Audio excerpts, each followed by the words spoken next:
மற்றும் கூட்டணி கட்சி உறுப்பினர்களால் என்டிஏ கூட்டணியின் நாடாளுமன்ற குழு தலைவராக மோடி தேர்வு செய்யப்பட்டார்.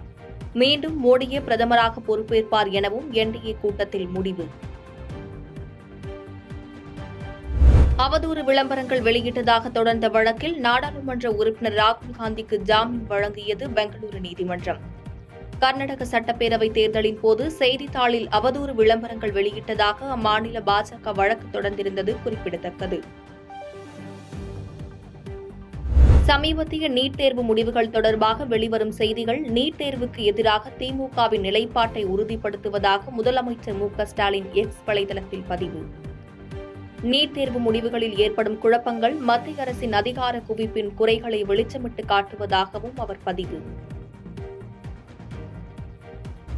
மாணவர்களின் மருத்துவ கனவை பாதிக்கும் நீட் தேர்வை ரத்து செய்து 12ஆம் வகுப்பு மதிப்பெண் அடிப்படையில் மருத்துவ சேர்க்கை நடத்தப்பட வேண்டும் என எடப்பாடி பழனிசாமி கோரிக்கை. நீட் தேர்வுக்கான எதிர்ப்பு நிலைப்பாட்டை அதிமுக தொடர்ச்சியாக உறுதிப்படுத்துவதாகவும் எக்ஸ் வலைதளத்தில் பதிவு.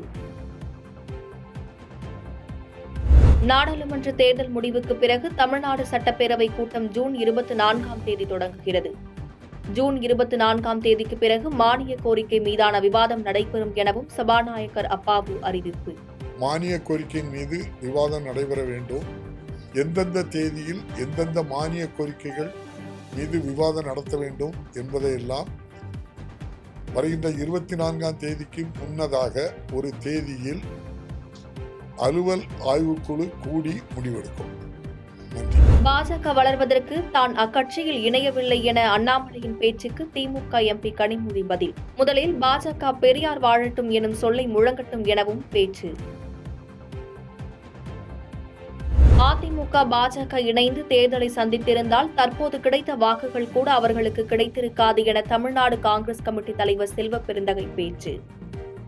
தங்கள் தலைவர்களை அவதூறாக பேசிய அண்ணாமலையுடன் அதிமுக கூட்டணி வைக்க துடிப்பதற்கான நோக்கம் என்ன எனவும் கேள்வி. அதிமுகவும் பாஜகவும் சேர்ந்தால் நாங்கள் பல தொகுதிகளில் வெற்றி பெற்றிருப்போம் என்று சொல்லியிருக்கிறார். நீண்ட நெடிய கால விருப்பம் அவருக்கு பாஜகவுடன் இணைய வேண்டும் என்று. பாஜகவுடன் இணைந்திருந்தால் இந்த வாக்குகளை கூட அவர்கள் பெற்றிருக்க முடியாது. விருதுநகர் மக்களவை தொகுதியின் வாக்கு எண்ணிக்கையில் எந்தவித முறைகேடும் நடைபெறவில்லை என தமிழ்நாடு காங்கிரஸ் கமிட்டி தலைவர் செல்வ பெருந்தகை பேச்சு. சந்தேகம் எழுந்திருந்தால் அங்கேயே கேள்வி எழுப்பியிருக்கலாம் என்றும் சென்னை வந்த பிறகு அவதூறு பரப்புவது தவறு என்றும் பிரேமலதாவுக்கு செல்வ பெருந்தகை பதில்.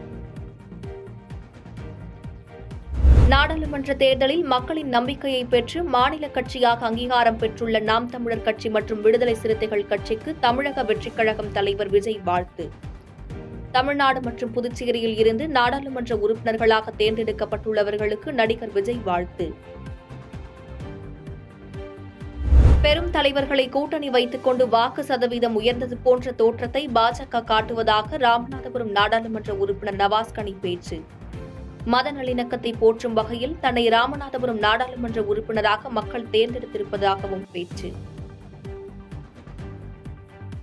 பாதகம் செய்பவரை கண்டால் நாம் பயங்கொள்ளலாகாது பாப்பா, மோதி மிதித்து விடு பாப்பா, அவர் முகத்தில் உமிழ்ந்து விடு பாப்பா. அண்மை செய்திகளை உடனுக்குடன் தெரிந்து கொள்ள இணைந்திருங்கள் இயம்நாடு தொலைக்காட்சியுடன்.